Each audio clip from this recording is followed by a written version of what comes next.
सबसे बड़ी समस्या कि क्या पढ़े क्या नहीं पढ़े। क्या आप भी गणित में 100 में 100 लाना चाहते हैं? तो आप ये सोच नहीं पा रहे हैं कि कौन सा अध्याय पढ़ लें, कौन सा टॉपिक पढ़ लें, कौन सा सवाल लगा लें। अगर आपने इसका पूरा एनालिसिस कर लिया तो आप ये समझ पाएंगे कि कौन सा अध्याय पढ़ना है और कौन सा नहीं अध्याय पढ़ना। तो बेटा आज मैं आपके लिए लेकर के आया हूं एनालिसिस करके। क्या आप भी गणित में 100 में 100 लाना चाहते हैं? पर आपका उत्तर होगा हां, परंतु आप ये सोच नहीं पा रहे हैं कि कौन सा अध्याय पढ़ लें, कौन सा टॉपिक पढ़ लें, कौन सा सवाल लगा लें। ये आप सोच नहीं पा रहे हैं। सबसे बड़ी समस्या कि क्या पढ़े क्या नहीं पढ़े। तो बेटा आज मैं आपके लिए लेकर के आया हूं एनालिसिस करके, वो ब्लूप्रिंट बना करके। अगर आपने इसका पूरा एनालिसिस कर लिया तो आप ये समझ पाएंगे कि कौन सा अध्याय पढ़ना है और कौन सा नहीं अध्याय पढ़ना है। इस वीडियो के अंत तक बने रहिए। अगर आपने इस पूरे वीडियो को देख लिया, यकीन मानिए कि आप गणित में 100 में 100 लाने की जो प्रक्रिया है, जो प्रक्रम है, इसको आप समझ पाएंगे। सबसे पहले अगर हम बात करें चैप्टर्स की, सबसे पहला चैप्टर होता है आपका संबंध और फलन, जो आप यहां पे देख पा रहे हैं। संबंध और फलन यानी चैप्टर नंबर 1। यहां से मात्र आपका 60 नंबर का सवाल आता है।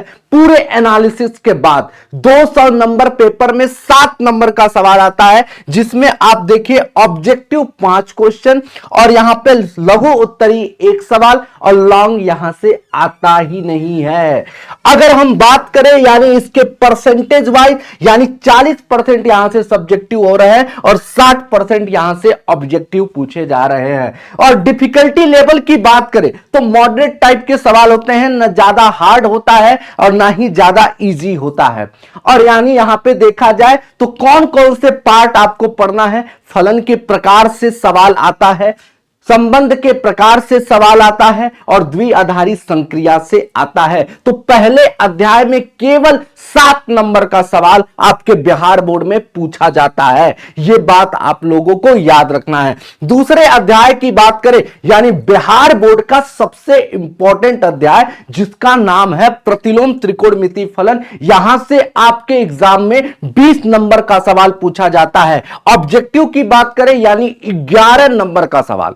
अगर मैं बात करूं लघु उत्तरी यानी 2 सवाल, यानी 11 ऑब्जेक्टिव और 2 आपका लघु उत्तरी और 1 आपका लॉन्ग भी पूछा जाता है, यानी दीर्घ उत्तरी। यानी ये एकमात्र चैप्टर है यानी बिहार बोर्ड में, यानी दूसरा अध्याय, जहां से आपके एग्जाम में भैया लॉन्ग, शॉर्ट और ऑब्जेक्टिव ये तीनों टाइप के सवाल पूछे जाते हैं। तो 40% सब्जेक्टिव और 60% ऑब्जेक्टिव यहां से भी पूछे जाते हैं। और अगर डिफिकल्टी लेवल की बात करें तो यानी ये चैप्टर मॉडरेट है। और मैं अगर बात करूं तो ये स्कोरिंग चैप्टर है। अगर मैं बोलूं तो पूरा का पूरा एनसीईआरटी बेस्ड क्वेश्चन है और इसमें अच्छा स्कोर कर सकते हैं, यानी 20 नंबर का सवाल यहां से आता है।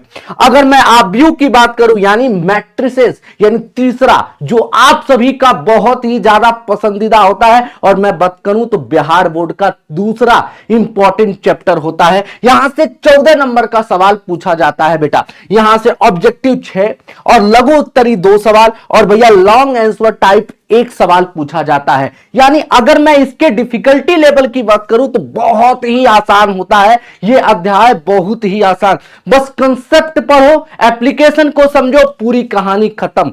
मैट्रिक्स में जोड़ना, घटाना, गुणा यही है और इसके अलावा कुछ भी नहीं। यानी अगर आपने 6, 7, 8 पढ़ा है, समझ लीजिए आपने मैट्रिक्स पढ़ा है, इसमें कुछ भी समझने की जरूरत नहीं है। तो यह भी आपके लिए स्कोरिंग हो सकता है। नेक्स्ट चैप्टर है आपका शारीरिक। शारीरिक से भी यहां 18 नंबर से सवाल आता है। अगर ऑब्जेक्टिव की बात करें तो 9 क्वेश्चन, शॉर्ट आंसर टाइप में 2 सवाल और लॉन्ग आंसर टाइप में भी 1 सवाल। यानी यह भी एक ऐसा चैप्टर होता है जहां से ऑब्जेक्टिव, सब्जेक्टिव और लॉन्ग मतलब सब कुछ यहां से आता है बेटा।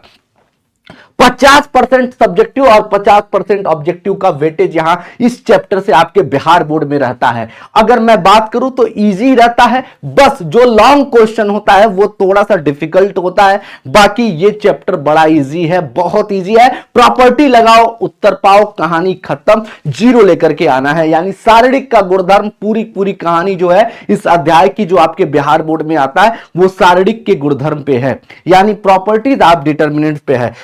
अब बात करें हैं सांतत्य तथा अवकलनीयता, यानी अगर मैं बात करूं कंटिन्यूटी एंड डिफरेंशियबिलिटी की, यानी चैप्टर नंबर 5, यानी बिहार बोर्ड का तीसरा पसंदीदा चैप्टर, जहां से आपके एग्जाम में 28 नंबर का सवाल पूछा ही जाएगा। यानी 28 नंबर पूरी एनालिसिस करके हमने देखा और पाया कि 28 नंबर का सवाल यहां से पूछा जाएगा। ऑब्जेक्टिव 19, शॉर्ट आंसर टाइप 4 और लॉन्ग आंसर टाइप भैया एक क्वेश्चन पूछा जाता है। अगर मैं इसके डिफिकल्टी लेवल की बात करूं, यानी यहां पे मॉडरेट टाइप के सवाल पूछे जाते हैं, मतलब न ज्यादा हार्ड होता है न ज्यादा इजी, आप बहुत ही आसानी से कर सकते हो। स्कोरिंग बेस्ड चैप्टर है। एनसीईआरटी के अगर पूरे आपने चैप्टर्स लगा लिए, एनसीईआरटी के पूरे एक्सरसाइज आपने लगा लिए हैं, तो आप इस अध्याय को बहुत अच्छे से कर सकते हैं और बढ़िया स्कोर कर सकते हैं।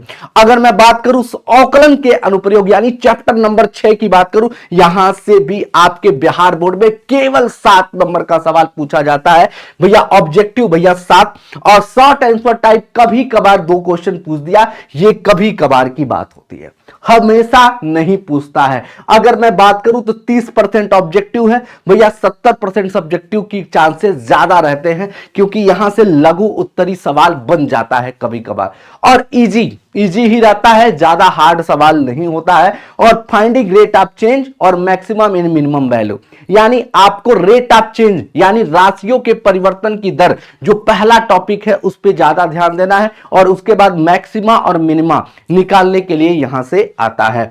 अब बात करते हैं समाकलन की। समाकलन भैया सबसे बड़ा दैत्य, और बिहार बोर्ड में अकेले ये भैया अपना पूरा साम्राज्य स्थापित करता है। यहां से 33 नंबर का सवाल केवल मात्र 7वें चैप्टर से आता है। 20 objective, 4 short answer type, 1 long यहां से होता ही होता है। अगर मैं बात करूं तो 50 सब्जेक्टिव 50% और 50% ही ऑब्जेक्टिव यहां से पूछे जाते हैं। मॉडरेट और हार्ड दोनों होते हैं भाई। अगर मैं बात करूं तो भैया शॉर्ट आंसर टाइप और ऑब्जेक्टिव वो थोड़े मॉडरेट होते हैं, लेकिन अगर मैं बात करूं लॉन्ग आंसर टाइप के थोड़े से हार्ड होते हैं। लेकिन अगर आपने इसकी प्रॉपर्टीज अगर समझ ली है, आपने कर ली है, तो बेटा आप इसे बहुत अच्छे से कर सकते हैं। ये भी एक स्कोरिंग चैप्टर होता है, फार्मूला बेस्ड पूरा सवाल है। समाकलन के अनुप्रयोग यहां से भी ज्यादा नंबर का सवाल तो नहीं पूछता है, परंतु 6 नंबर का सवाल पूछा जाता है यहां से भी, यानी 4 ऑब्जेक्टिव।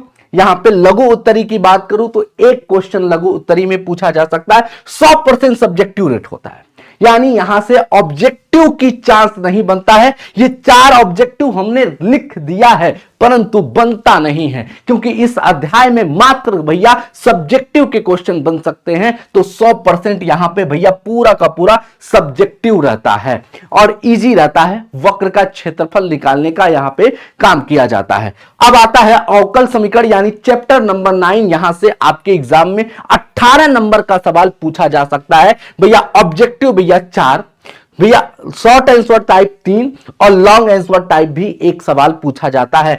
30% objective, 70% subjective. 30% ऑब्जेक्टिव, क्या सुना आपने? 30% ऑब्जेक्टिव, 70% सब्जेक्टिव पूछा जाता है। मॉडरेट और हार्ड होता है, ठीक है, मॉडरेट और हार्ड होता है भैया। स्कोरिंग बेस्ड चैप्टर होता है, इसमें सॉल्यूशन निकालने के लिए पूछा जाता है। अगर मैं बात करूं वेक्टर अलजेब्रा यानी सदिश बीजगणित की, चैप्टर नंबर 10 की 22 नंबर का सवाल बिहार बोर्ड में पूछा जाता है। अगर मैं बात करूं तो ऑब्जेक्टिव यहां से 14 नंबर का सवाल और 4 आपके सब्जेक्टिव क्वेश्चन, वो भी लघु उत्तरी। यहां से लॉन्ग नहीं बनता है, नहीं बनता है, नहीं बनता है तो नहीं बनता है। 60% ऑब्जेक्टिव, 40% सब्जेक्टिव, और ये इजी होता है। क्या बेटा? ये बहुत इजी होता है, मतलब स्कोरिंग बेस्ड चैप्टर है। पूरा का पूरा कॉन्सेप्ट बेस्ड क्वेश्चन, आपने कंसेप्ट पढ़ा, उसी से रिलेटेड पूरा का पूरा सवाल होगा। I.J.J.K यानी डॉट प्रोडक्ट, क्रॉस प्रोडक्ट, पूरी पूरी भैया क्या है, कंसेप्ट है। आपने समझ लिया, पूरा सवाल सॉल्व हो जाएगा। त्रिविमी ज्यामिति यानी आपका 3D चैप्टर, यानी 13 नंबर का सवाल यहां से पूछा जाता है। 6 ऑब्जेक्टिव, 2 शार्ट और 1 लॉन्ग क्वेश्चन। 50% ऑब्जेक्टिव और 50% सब्जेक्टिव भी पूछे जाते हैं। अगर मैं बात करूं तो इजी होता है, कंसेप्ट बेस्ड क्वेश्चन पूरा का पूरा चैप्टर में फॉर्मूले हैं। अगर आपने फॉर्मूले याद कर लिए तो समझ लीजिए पूरा चैप्टर आपका क्लियर है बेटा। नेक्स्ट भैया अगर हम बात करते हैं रैखिक प्रोग्रामन। रैखिक प्रोग्रामन एक ऐसा चैप्टर है जहां से एक क्वेश्चन लॉन्ग में पूछा ही जाएगा। एक सवाल आपका सब्जेक्टिव में, एक सवाल ऑब्जेक्टिव में। ऑब्जेक्टिव में नॉर्मल टाइप के सवाल पूछे जाते हैं, दे देगा, बोलेगा इसमें से अधिकतम मान निकालिए, मतलब ये नॉर्मल। लेकिन रैखिक प्रोग्रामिंग एक ऐसा चैप्टर है जहां से ये दुनिया इधर से चाहे उधर चली जाए, एक सवाल आपका लॉन्ग में पूछा ही पूछा जाएगा। 10% ऑब्जेक्टिव, 90% सब्जेक्टिव बेस्ड क्वेश्चन होता है बेटा। 90% मॉडरेट होता है, मॉडरेट होता है, स्कोरिंग बेस्ड चैप्टर होता है। यानी इस चैप्टर में आप फुल में फुल मार्क्स ला सकते हो बेटा, 100% गारंटी है। अब आते हैं प्रायिकता से, यानी 6 नंबर का सवाल यहां से भी पूछा जाता है बेटा। यानी 4 ऑब्जेक्टिव शॉर्ट आंसर टाइप मतलब 1 हो जाएगा, और 60% ऑब्जेक्टिव, 40% सब्जेक्टिव। ये आप लोगों को याद रखना है।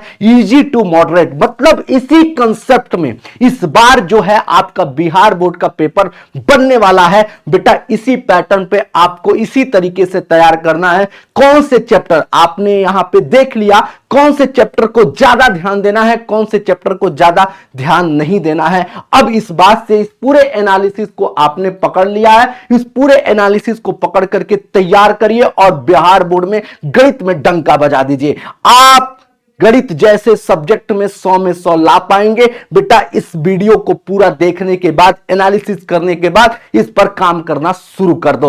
अगर आपको यह वीडियो अच्छा लगा तो बेटा कमेंट बॉक्स में कमेंट कर देना मिलते हैं, और कौन सा चैप्टर आपका इसमें से कमजोर है यह भी लिख देना। मिलते हैं अगली वीडियो में। Thank you very much. जय हिंद, जय भारत।